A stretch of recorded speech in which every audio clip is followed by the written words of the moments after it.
Let's turn back to the race for the White House. Congressman Ron Paul is fighting on in his campaign to win the GOP. Dr. Paul joins us this morning from his home state of Texas. And Dr. Paul, thank you for joining us this morning.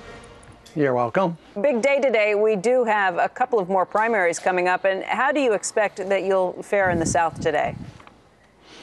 Well, in the South, we don't expect to do a whole lot, but in the far West, we expect to do better, and that's in Hawaii. That's where we put a little bit of energy and investment into it.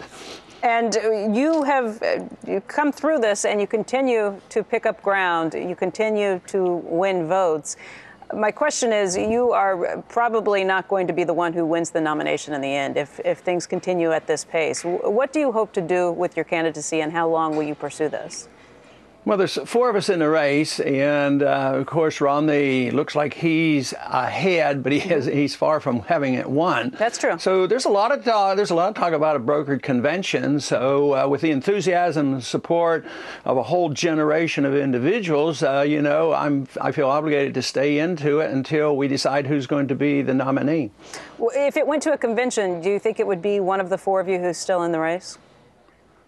Oh, I would think so, but I know there's some that would like to change that and sort of cancel out a year and a half of campaigning.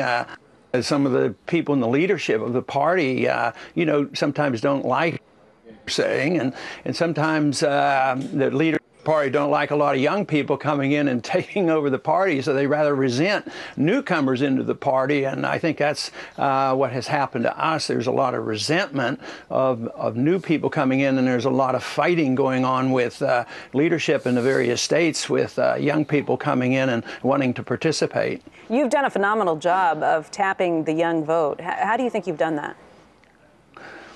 I really don't know. I didn't start off and say, philosophy and my age will mean that the young people are going to support me. No, I just talk about what I think is important, what I've done for 30 years. The sound money issue, following the Constitution, personal liberty is something that other Republicans never talk about. Young people like that. And the young people really, really resent the fact that these wars are perpetual. They're paying for the past wars. There's a lot of debt, and it looks like they won't end. That is one of the big issues that they talk about when I talk to them on a personal level of why they like what I'm doing.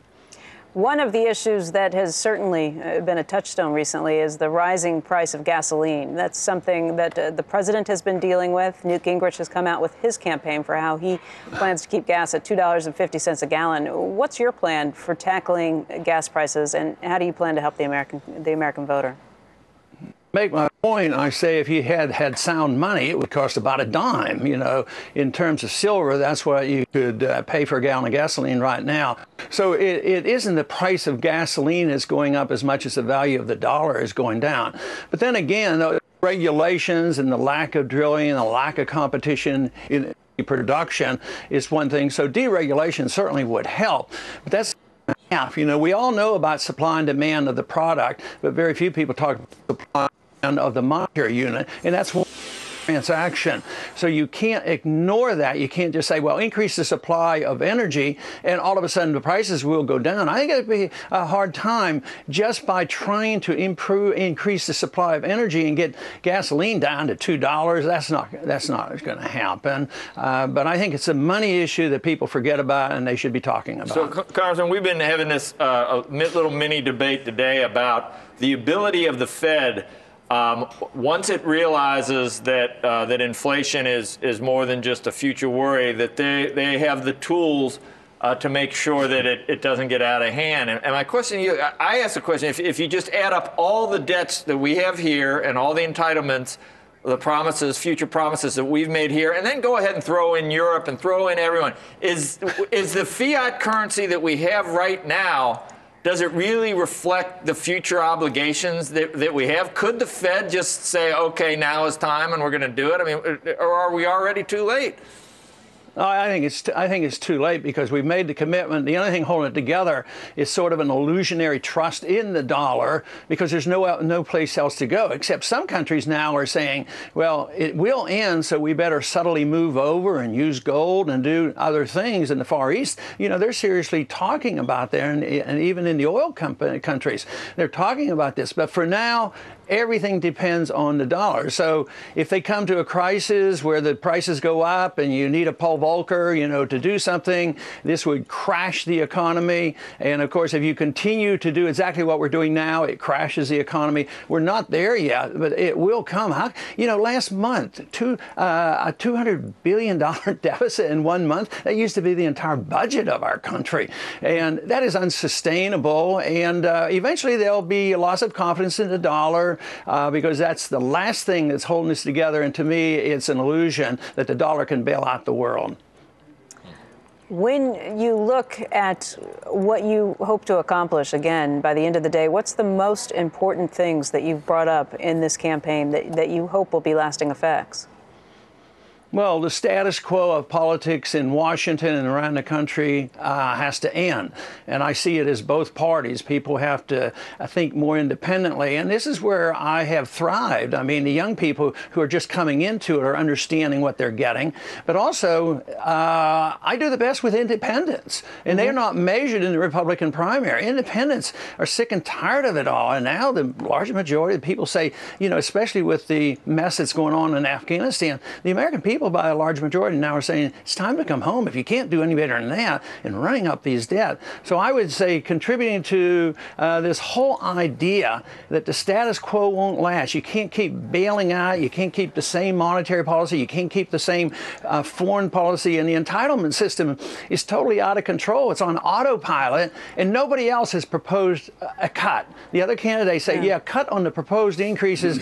I have proposed $1 trillion cut, so I'm serious about it. I believe the problem is very bad, and evidently nobody else considers this because nobody else really wants to cut anything. After one of the recent debates, Rick Santorum seemed upset. He seemed to think that you and Mitt Romney had teamed up somehow and were tag teaming him in the course of the debate. Is there any truth to that conspiracy theory?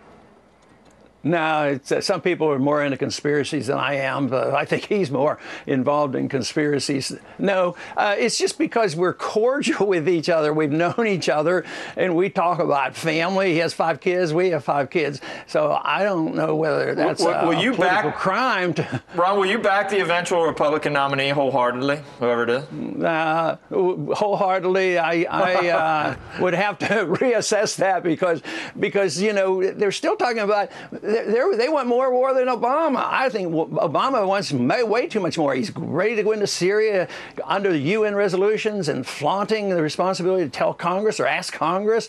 No, I'd have a lot of trouble with that. I want people, and I think it may shift. I mean, the people are shifting, so the politicians are going to shift their views too. Now that the people want to come out, by November, and Obama is upstaging the Republicans because now he has once again become the peace candidate. He's won the Nobel Prize. At the same time, he promotes war. So he's going to get away with something because right now the Republicans are going to be the war party. They're going to be the John McCain party. And this is the reason why Obama won before is usually a more sensible approach to dealing with other nations and the willingness to go to war is a major factor for the American people. Just think World War I and World War II came on after Wilson and Roosevelt said, I'm going to keep you out of war. So people don't quite understand this, and I think the Republicans have fallen into the trap because now they're the war party and they support, the Patriot Act, invasion of our houses, the TSA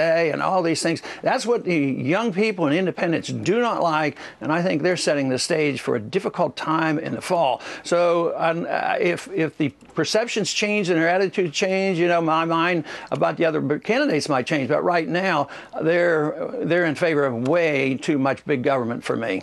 All right, Congressman Paul, we want to thank you very much for joining us today. Thanks for having me. Appreciate it.